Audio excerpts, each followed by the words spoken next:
ইরানে হামলা শুরু হওয়ার পর থেকেই কথা বলছেন হলিউড তারকারা। অনেকে মার্কিন প্রেসিডেন্ট ডোনাল্ড ট্রাম্পের সমালোচনা করেছেন। এই নিয়ে বিস্তারিত থাকছে এবারের আয়োজনে। I've received cards from elder grandmas saying this is not what I voted for. Iran ইস্যুতে আবারও সরব হলিউড। সাম্প্রতিক হামলার প্রেক্ষিতে মার্কিন প্রেসিডেন্ট ডোনাল্ড ট্রাম্পের সমালোচনায় মুখ খুলেছেন একাধিক তারকা। ইরানে হামলার ঘটনাকে কেন্দ্র করে যুক্তরাষ্ট্রের রাজনৈতিক অঙ্গনে তৈরি হয়েছে উত্তেজনা। এরই মধ্যে হলিউডের অনেক তারকা সামাজিক যোগাযোগ মাধ্যমে নিজেদের প্রতিক্রিয়া জানিয়েছেন।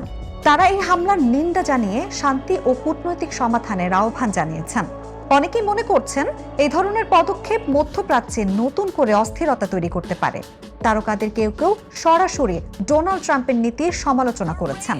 তারা দাবি করেছেন আন্তর্জাতিক সম্পর্কের ক্ষেত্রে আরো সংযত ও দায়িত্বশীল পদক্ষেপ নেওয়া প্রয়োজন। And stop this violence where it came from. Renee and I stood for radical kindness. I love that notion, radical kindness. বিশ্লেষকদের মতে যুক্তরাষ্ট্রের রাজনৈতিক ইস্যুতে হলিউড তারকাদের অবস্থান নতুন কিছু নয়। অতীতেও বিভিন্ন আন্তর্জাতিক সংকটে তারা নিজেদের মতামত তুলে ধরেছেন। ইরান ইস্যুতে হলিউড তারকাদের এই প্রতিক্রিয়া নতুন করে আলোচনার জন্ম দিয়েছে। এখন দেখার বিষয় এই সমালোচনার রাজনৈতিক অঙ্গনে কতটা প্রভাব ফেলে।